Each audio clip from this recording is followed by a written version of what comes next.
नमस्कार। आज आपल्या सिंधुदुर्गासाठी एक ऐतिहासिक दिवस आहे। सोनाऱ्या अक्षरेमध्ये लिहून ठेवणारा दिवस आहे। आदरणीय राणेसाहेबांनी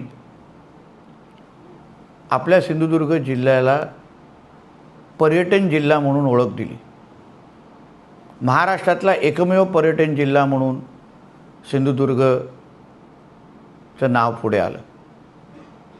उद्दिष्ट एवढंच होता की जिल्ह्यामध्ये पर्यटनाच्या माध्यमातून रोजगार निर्मिती व्हावी, तरुण तरुणीच्या दोन हाताला काम मिळावं, आपली उलाढाल वाढावी, आपले दरडोई उत्पन्न वाढावं आणि पर्यटनाच्या नकाशावर सिंधुदुर्गचं नाव जगाच्या पाठीवर घेण्यात यावं।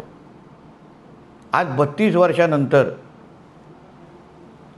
आदरणीय मुख्यमंत्री देवेंद्र फडणवीसजींच्या उपस्थितीत आणि दोन्ही उपमुख्यमंत्री आणि पूर्ण मंत्रिमंडळाच्या उपस्थितीत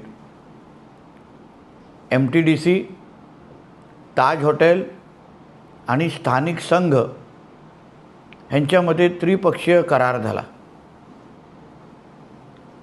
या करारामुळे आता आपल्या सिंधुदुर्ग जिल्ह्यामध्ये पहिलं पंचतांत्रिक हॉटेल 5 स्टार हॉटेलचा मार्ग मोकळा झालेला आहे। या 5 स्टार हॉटेलमुळे आपल्या जिल्ह्याच्या दरडोई उत्पन्नामध्ये, स्थानिक बाजारपेठामध्ये आणि तरुण तरुणींना दर्जेदार नोकऱ्या मिळण्यासाठी मार्ग मोकळा झालेला आहे। आता आपल्या जिल्ह्यामध्ये दर्जेदार खर्च करणारा पर्यटक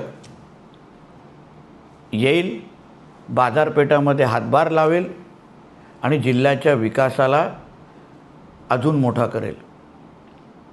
या निमित्ताने मी आदरणीय राणेसाहेबांचं स्थानिक आमदार म्हणून, माजी मंत्री म्हणून दीपक केसरकरजींचं, आदरणीय निलेश राणेजींचं, आदरणीय रवी चव्हाणजींचं सगळ्या जणांचं मनापासून आभार मानतो।